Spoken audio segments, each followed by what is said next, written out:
free will di masa pandemi. Tentu kita perlu tahu dulu apa itu free will, manusia dan free will. Ya, manusia dan free will. Mengapa saya katakan begitu? Karena tidak ada makhluk lain di bumi ini yang punya free will kecuali manusia. Ya, itu yang pertama. Manusia memang memiliki free will, bebas berkehendak atau kehendak bebas. Sebenarnya ini semacam sindiran ya. Bebas berkehendak itu di dalam benak, tapi kehendak bebas seperti tindakan yang real gitu ya. Will itu kehendak, bagian dari keberadaan manusia sebagai ciptaan pribadi. Jadi setiap kita masing-masing punya will.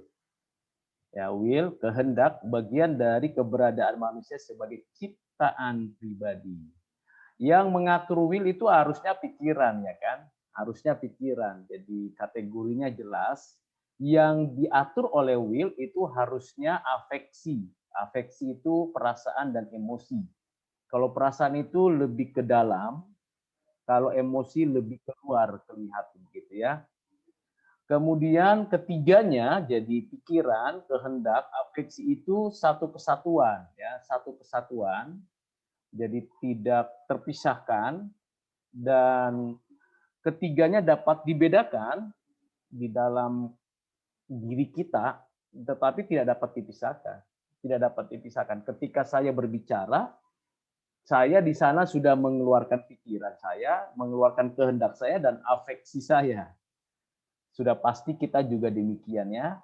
Lalu kalau kita sudah paham ini dulu, ini paling mendasar tentang kita, maka ada kondisi perpolitikan, kondisi kita di kampus online, maupun tindakan kita dalam memilih, itu semua karena kita human, kita manusia, as a personal being. Lalu, apa yang terjadi sebenarnya pada manusia? Problem free will-nya ada loh, kita punya problem free will. Tadi sudah dijelaskan ada beberapa problem free will yang saya catat gitu ya, masalah komitmen, integritas, toleransi, dan sebagainya. Dan kita harus pahami betul, kita punya permasalahan yang sangat fundamental, yaitu kita sudah berdosa. Itu fundamental sekali. Ya. Ini problem yang paling big problem in our life. Ya, sin and sins. Jadi actual sins itu kita everyday mungkin pernah atau masih berbuat. Yang tanpa kita sadari pengertiannya itu membuat kita rusak total. Ya, rusak total itu tidak mutlak dan akibatnya apa? Arah hidup kita menyimpang, salah, tidak tepat sasaran, tidak teratur, tidak terkendali. Nah ini ya kan, tidak teratur, tidak terkendali. Ini kaitannya dengan orang-orang yang berpolitik irasional begitu ya, yang tidak bertanggung jawab. Orang-orang yang ingin menggunakan kekuasaannya, orang-orang yang mau bebas tapi tidak terkendali. Ini karena kita punya kerusakan di dalam diri kita. Bebas tetapi tidak terkendali, ya kan? Seringkali demonstrasi ditanya sama yang pendemon, kamu kenapa demon? Saya dibayar. Itu yang saya pernah dengar dan saya tahu sendiri di lapangan. Mengapa kamu protes? Saya juga nggak tahu kenapa reasonnya protes sama orang itu atau sama institusi itu. Nggak tahu, nggak jelas gitu ya. Itu kebebasan yang tidak terkendali. Ya, sudah rusak, arahnya sudah nggak benar. Dampaknya apa? Pribadinya rusak. Ya, pikirannya, kehendaknya afeksi. Jangan sampai ke sana lah kita ya. Kemudian manusia terbelenggu dalam kegelapan. Jadi kalau gelap itu tiada keterangan kan, tidak ada terang. Apapun yang di dalam gelap pasti warna apapun, keindahan bunga, warna pelangi, semua kalau dalam gelap jadi hilang, lenyap, sesat. Kemudian kita punya kehendak bebas, tidak lagi bersumber dari kebenaran. Nah ini yang perlu. Jadi harus ada source-nya. Kalau kita mau bebas, mesti ada source-nya. Karena pikiran kita mengatur kehendak kita. Kehendak kita yang mengatur emosi atau perasaan kita. Jangan dibalik. Begitu dibalik, sungsang, rusak kita. ya, sehingga kita salah arah. Akibat kita nggak punya source yang the true knowledge, ya, pengetahuan yang benar, pemahaman yang benar, akibatnya apa? Nggak bisa menegakkan social justice, apalagi hidup yang suci. Itu impossible karena source-nya salah. Source-nya salah, sumbernya salah, sumbernya hoax, sumbernya invalid, sumbernya irrational. Ya pasti menimbulkan arah yang makin kacau, ya. Lalu kehendak bebas merusak kebebasan itu sendiri. Loh, kok kebebasan itu sendiri? Iya, kan kita sebenarnya mau bebas, tapi kalau kita sudah rusak, kebebasan kita sendiri sebenarnya sudah rusak. Dan kita mau arahkan, pilihkan sesuatu ternyata rusak. Kebebasan orang lain juga dirusak akhirnya. Ya kan? Jangan berpikir saya saja yang punya kehendak bebas. Jadi teman-teman di sini juga masing-masing punya kehendak bebas. Andai kata contoh ya, contoh. Ada keteraturan di jalan tol misalnya. Maksimum 100, ya kan? Bayangkan kalau tiba-tiba ada truk yang mencapai gasnya itu sampai 180, kemudian dia tidak bisa kendalikan karena remnya blong dan sebagainya. Tapi kan saya mau bebas, kata. Saya juga mau bebas, kata yang lain. Balapan di jalan tol itu seringkali saya lihat, ya. Entah karena mau keburu-buru, mau kerja sampai ke tujuan dan sebagainya. Dan akhirnya masing-masing kehendak bebasnya itu saling merusak diri dan merusak orang lain. Terjadilah accident, terjadi kekacauan. Jadi harus kita pahami akibat kita itu since a sinner, as a sinner being, kita punya kehendak, tapi kita juga tahu kehendak kita sudah rusak, dan kalau kehendak kita yang rusak itu kita paksakan, orang lain juga paksakan, maka terjadi chaos. Problemnya bukan hanya free will, tapi problemnya humanity tadi. Berikutnya adalah kita sampai kepada solusinya. Kita perlu solusi dong. Kalau di dalam free will itu solusinya apa ya? Ya saya melihat solusi yang ditawarkan manusia itu kan beragam ya. Kita punya aturan, regulasi. Baik di rumah, di sekolah, di kampus, di kantor, di bisnis, dimanapun pasti ada regulasi. Untuk membatasi kebebasan kita jangan liar. Juga ada hati nurani sebenarnya ya. Tapi sebenarnya kalau kita mau gali temukan lagi dalam diri kita, solusi-solusi itu hanya restrain, mencegah saja. Karena kita nggak tahu di kantor itu kerjanya memang betul kerja nggak, di kampus itu betul-betul belajar nggak, kan itu kan human ya. Tiap orang bisa punya kebebasan sendiri. Pandangan ke dosen, pandangan ke guru, tangan di meja menulis, tapi pikirannya kemana-mana. Pikiran itu punya kebebasan yang luar biasa menembus ruang dan waktu. Begitu. Saat yang sama saya bicara, Anda dan saya sedang memperhatikan satu pandangan mesin ya, dengan Zoom meeting ini. Saat yang sama kita bisa bebas menerobos waktu nanti, next after that apa, makan malam di mana, kita malam mingguan di mana, ikut apa lagi dan sebagainya. Itu menerobos waktu, menerobos ruang. Itulah pikiran dan itu dalam kebebasan kita. Jadi solusinya apa ya supaya bisa restrain, menahan sampai ke sana. Jadi saya memberikan kata yang penting adalah diperbaharui. Diperbaharui, dilahirkan kembali oleh Roh Kudus. Ini kelihatannya sangat religius sekali. Memang betul sesuatu yang sifatnya eksistensinya jelas itu tidak kasat mata, karena kehendak itu kan tidak kasat mata. Tindakannya yang kelihatan. Tapi kehendak itu di mana?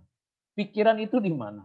Itu kan spiritual sekali, Maka yang mengubah yang spiritual itu mesti powernya lebih otoritas, yaitu Roh Kudus yang memperbaharui kita, punya kehendak.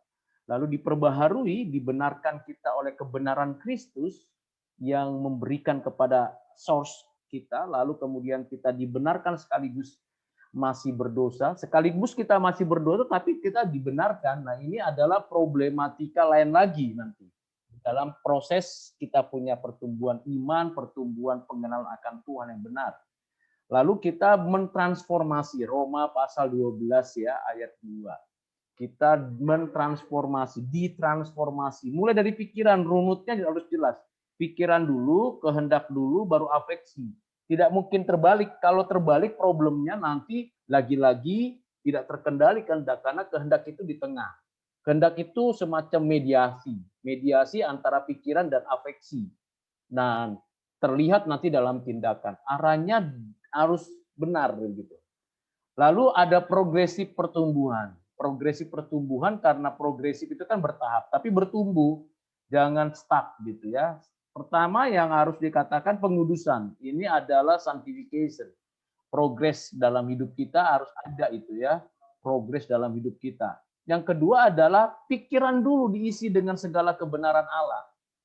Kebenaran di dalam dunia kerohanian kita, kepercayaan kita, kekristenan kita, atau keyakinan kita sendiri dari Bible, ya kan, kita harus isi dari berbagai ilmu pengetahuan yang kita baca, kita pelajari teorinya, kita harus isi karena kebenaran Allah itu ada di dalam ilmu pengetahuan juga, ada di alam ini juga, ada di dalam culture juga.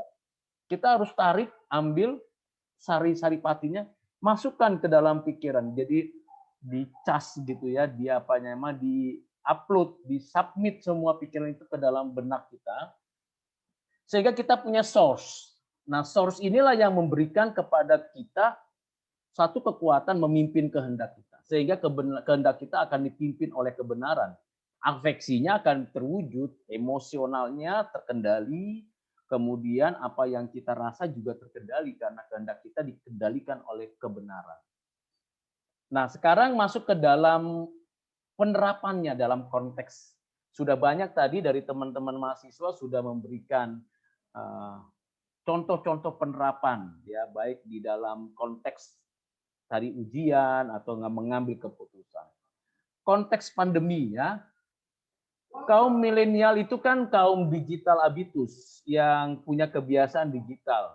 Ya, tidak ada di sini mahasiswa atau kaum milenial. Saya sih disebut kaum milenial juga tidak ya, karena saya sudah umur. Tapi juga saya mengikuti perkembangan zaman digital. Tapi kita sekarang saat ini adalah digital habitus. Ada tidak ada pandemi, digital habitus menjadi sebuah kenyataan ya kan, sebuah kenyataan. Ditambah lagi ada pandemi, akhirnya apa yang terjadi ya kan? Kuliah, kerja, aktivitas, mau beli, mau jual, mau apa saja sekarang menggunakan satu gadget ini. Wah, saya pakai handphone ini, mau ngapain aja ada. Ya, mau bicara teman, mau apa saja bisa saya. Mau beli, mau jual, mau expose. Wow, luar biasa. Itulah digital habitus, kebiasaan digital. Akhirnya kita juga punya literasi, harusnya punya digital literasi ya, kebiasaan membaca di dalam digital ya. Ini yang seringkali lupa. Lalu optimalkan fungsi rasio, ingat bahwa di dalam konteks pandemi pun harus fungsi rasio dioptimalkan. Akal budi, pikiran untuk mentransformasi hidup, karena kalau kita belajar macam-macam, apa saja yang kita bisa pelajari. Tadinya saya nggak bisa bikin kue, misalnya setelah saya di masa pandemi di waktu ruang yang begitu banyak, saya bikin kue bersama istri gitu ya, atau saya menanam hidroponik, terus memelihara ikan begitu.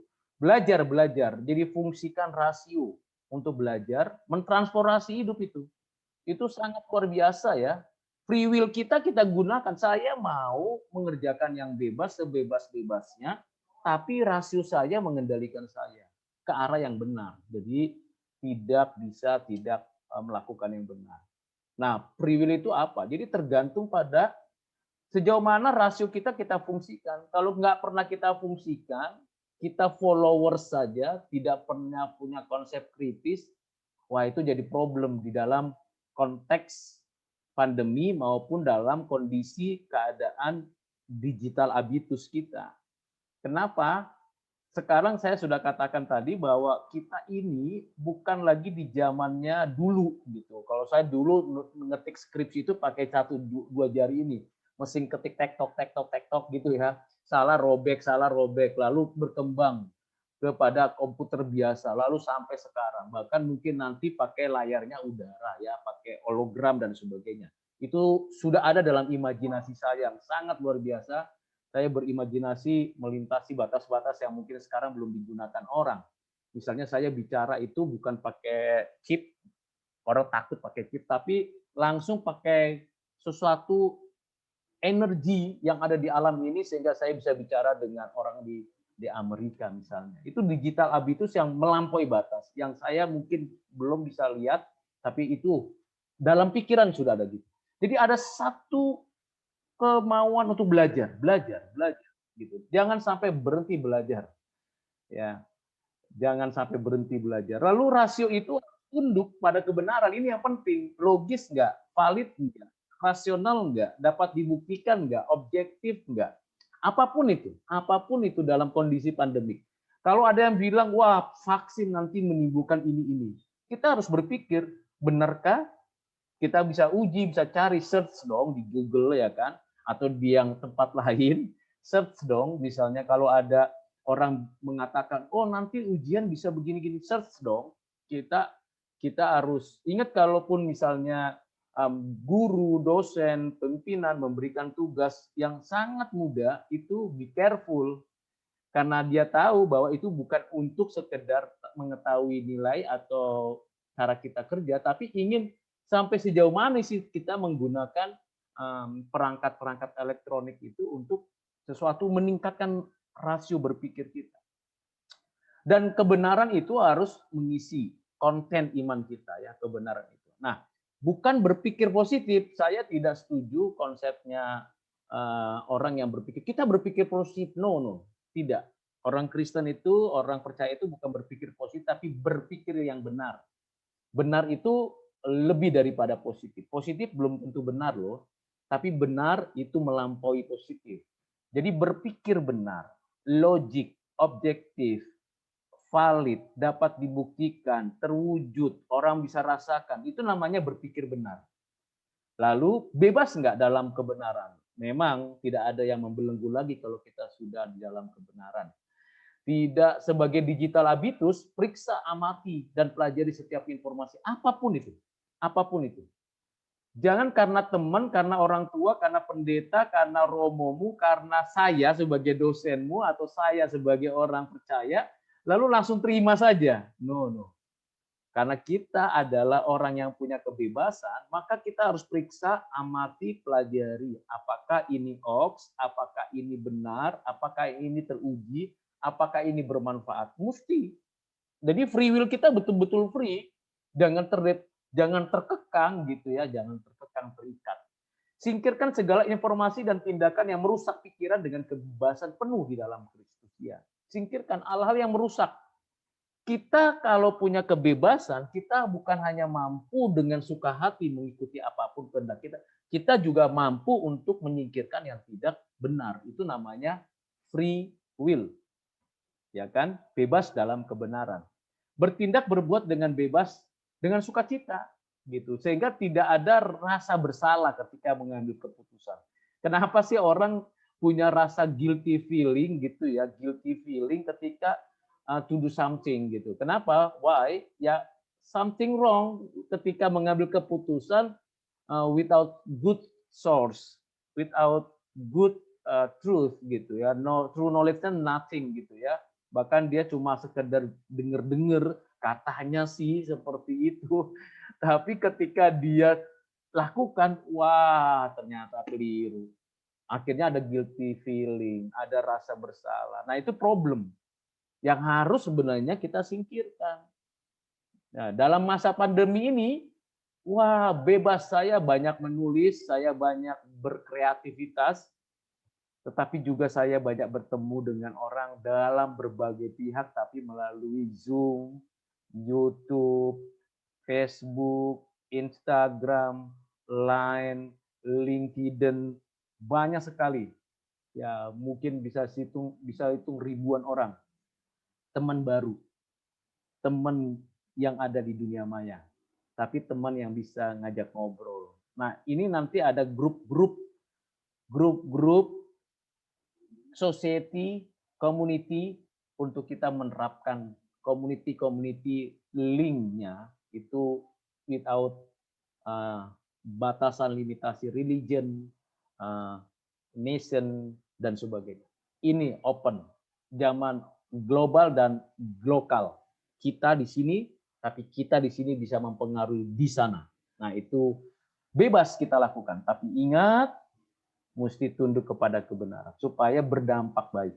Kalau tidak, tadi kan saya katakan di awal, wah masing-masing punya kepentingan free will bisa merusak.